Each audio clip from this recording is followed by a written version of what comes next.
Ahlus Sunnah wal Jamaah. 2.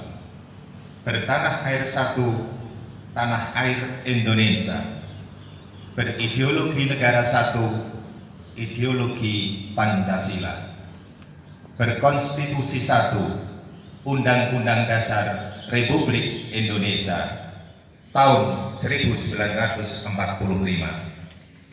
berkebudayaan satu, kebudayaan Bhinneka Tunggal Ika. 3. Selalu bersedia dan siap siaga menyerahkan jiwa dan raga membela tanah air dan bangsa Indonesia, mempertahankan persatuan dan kesatuan nasional, serta mewujudkan perdamaian abadi. 4. Ikut berperan aktif dalam pembangunan nasional, mewujudkan kesejahteraan lahir dan batin untuk seluruh rakyat Indonesia yang berkeadilan sosial. 5. Pantang menyerah dan putus asa, serta akan berdiri di depan melawan semua pihak yang ideologinya bertentangan dengan semangat proklamasi kemerdekaan Republik Indonesia serta resolusi jihad Nahdlatul Ulama serta merongrong Pancasila.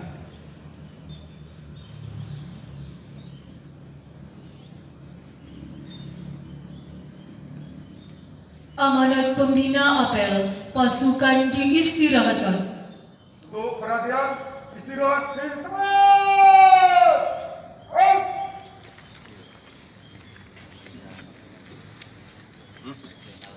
Assalamualaikum warahmatullahi wabarakatuh. Bismillah, alhamdulillah, wassalatu wassalamu ala rasulillah wa ala alihi wa sahbihi wa mawalah, amma ba'da. Yang saya hormati para guru besar di Yayasan Tulungagung, para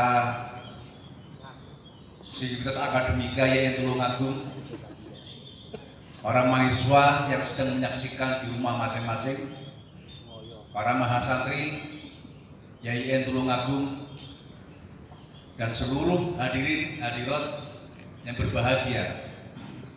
Syukur alhamdulillah pada hari ini kita semua dapat memperingati Hari Santri yang keempat, 17, 18, 19, 20. Tentu kita berbahagia bahwa kaum santri atau yang dulu disebut sebagai kaum sarungan,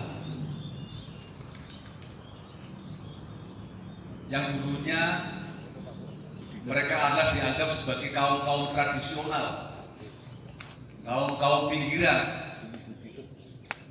Sekarang para kaum santri sudah memulai diri pendidikan yang baik, memahami kebudayaan yang baik, memahami sosial yang baik. Karena itu kita tentu harus bersyukur. Yang dulunya sarungan, cuman sarungnya macam-macam gitu. Ada sarung malaikat, ada sarung tenun, ada sarung batik. Cuman ada satu kehidupan yang gak boleh ditiru, yaitu sarung batik seperti saya ini. Boleh dipakai, tidak boleh ditiru dalam kehidupan. Karena kalau sarung batik biasanya sarungnya kecil. Kalau misalkan musim dingin, tarik ke bawah, atas kelihatan. Tarik ke atas, bawah kelihatan. Karena itu adalah sarung bertanggung. Dan itulah yang kemudian disukai oleh para santri. Karena enak, tidak perlu buka. Langsung sarungan tetap jalan. Ibu bapak sekalian yang saya hormati. Mas Aziz Muslim kan? Ketawanya nggak berhenti. Karena teringat tadi malam sarung batik, makanya sarungnya nggak dipakai sekarang. Bapak ibu sekalian saya hormati. Tentu perjuangan para ulama, perjuangan para bangsa dengan resolusi jihad yang seperti itu yang sangat luar biasa. Apa maknanya? Resolusi jihad yang hanya sekedar anjuran, Anjuran itu kalau sekarang di kampus namanya surat edaran. Surat edaran itu nggak punya ketetapan hukum yang mengikat. Ya, seperti acara pada pagi hari ini hanya surat edaran rektor. Tapi alhamdulillah ini yang hadir di luar dugaan saya. Kemarin paling 10 yang ikut. Karena itu tadi sarapannya hanya 10 orang. Mohon maaf nanti banyak yang nggak kedapatan sarapan. Kacau. Saya sendiri nanti di belakang ada namanya warung kobrol itu ya. Terus karena saya hormati, ini menunjukkan bahwa yang punya resolusi jihad, yang punya tanda tangan resolusi jihad, ini punya semacam energi, punya semacam aura besar yang mempengaruhi cara berpikir orang, yang punya pengaruh besar yang dimiliki oleh seseorang. Dalam bahasa Al-Quran disebut dalam surat An-Nur itu Allahu nurus samawati wal ardh. Dia punya biak, punya kekuatan cahaya yang sangat luar biasa yang berpengaruh pada seseorang. Yang dengan resolusi jihad itu maka orang akan melakukan sesuatu sesuai dengan resolusinya. Artinya apa? Resolusi jihad itu tidak main-main. Dia dibentuk, dia dikonsep, dia didesain tentu atas semua nurullah tadi itu, atas nur cahaya dari Allah. Maka pemimpin yang baik adalah pemimpin yang punya kekuatan untuk memberikan energi kepada yang dipimpin. Pemimpin yang hebat adalah pemimpin yang bisa membawa dunia yang dipimpinnya menjadi lebih hebat. Itulah yang disebut sebagai pemimpin-pemimpin inspiratif, pemimpin-pemimpin solutif, dan kemudian orang-orang seperti ini jarang yang dimiliki. Dalam Islam apa yang disebut sebagai kewalian, di dalam Kristen ada yang disebut sebagai saint, atau dalam bahasa Indonesia namanya santo, kesucian. Karena itu seorang pemimpin harus mempunyai, di samping ilmu pengetahuan adalah punya kesucian jiwa, punya nur dia, dan itulah yang akan berpengaruh. Yang ketika melihat nur itu akan menjadi seseorang yang luar biasa. Jadi dimiliki tidak hanya oleh manusia sebetulnya, alam juga seperti itu. Ada banyak binatang yang punya kekuatan seperti itu, seperti harimau.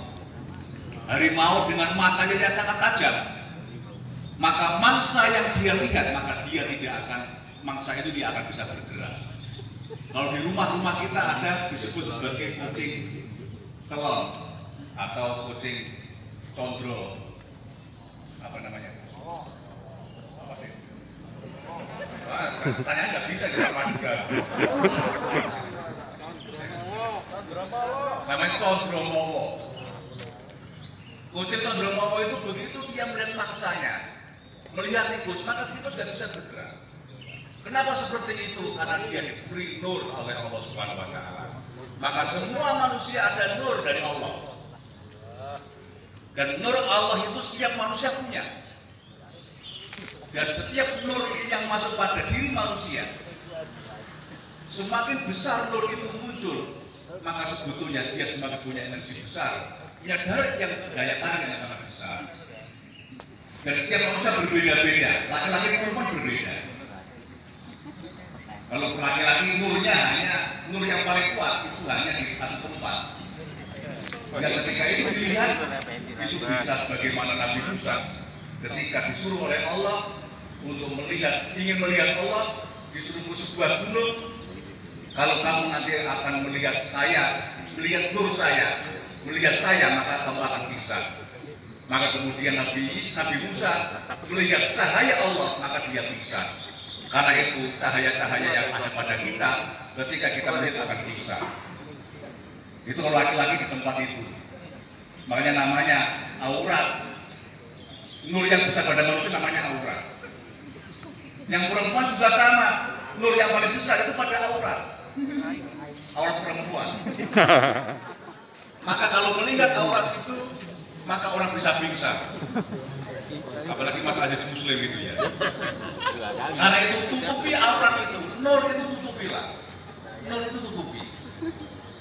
Itulah yang disebut sebagai makna fundamental dari bagaimana kita bisa menjaga nur itu. Dosen punya nur, maka dia punya kekuatan untuk memukul mahasiswa. Seorang kiai punya nur mempengaruhi dunia santrinya. Pejabat pabrik, bupati punya nur. Karena itu kita melihat, ketika itulah maka sebetulnya manusia bisa memulai yang lain. Ibu bapak sekalian saya hormati, sekedar sedikit ilmu seperti itu ilmu tentang nur. Itu ahlinya banyak di sini, ahli tasawuf. Di sini banyak ahli, ya yang senang-senang kuburan itu paham itu. Jadi ahli-ahli kubur, di samping ahli biologi, ahli fisika, ahli kimia di sini, ada yang paling banyak di IAIN kalau aku adalah ahli kubur, senang ke kuburan, atau SAG, sarjana alam gaib. Ibu bapak sekalian yang saya hormati, tentu dengan cara resolusi seperti itu, maka orang berduyun-duyun, radius 100 km, umat Islam wajib melaksanakan jihad fisabilillah. Tanpa ilmu perang, tanpa ilmu apa-apa, semua datang ke Surabaya, apalagi orang Madura. Bahkan ada cerita orang Madura itu, apa ini, tanknya orang Belanda itu dinaiki, kemudian dibom saat PDW, meledos dan jerone wong Madura saat kampung mati kabeh. Itulah gaya orang Madura begitu itu. Karena itu hati-hati Pak Mundiri gitu ya. Pak Musin hati-hati.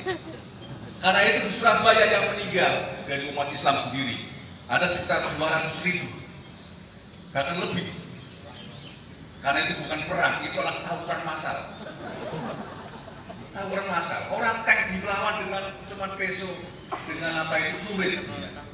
Ya belum apa sudah pada mati. Tapi yang terpenting di sini adalah bagaimana semangat jihad, semangat berjuang. Ini yang paling penting. Bodoh nekat. Karena itu orang Islam harus punya kekuatan bodoh nekat. Nekat gak punya dosen, menerima mahasiswa sebanyak-banyaknya. Itu kan kalau dikabulkan ngawur itu. Dosennya nggak ada, Febi itu kan ngawur itu. Manajemen bisnis dosennya berapa? Cuma 5. Terima mahasiswa sekian ratus. Itu bodoh nekat. Inilah kelebihan orang Islam, bodoh nekat.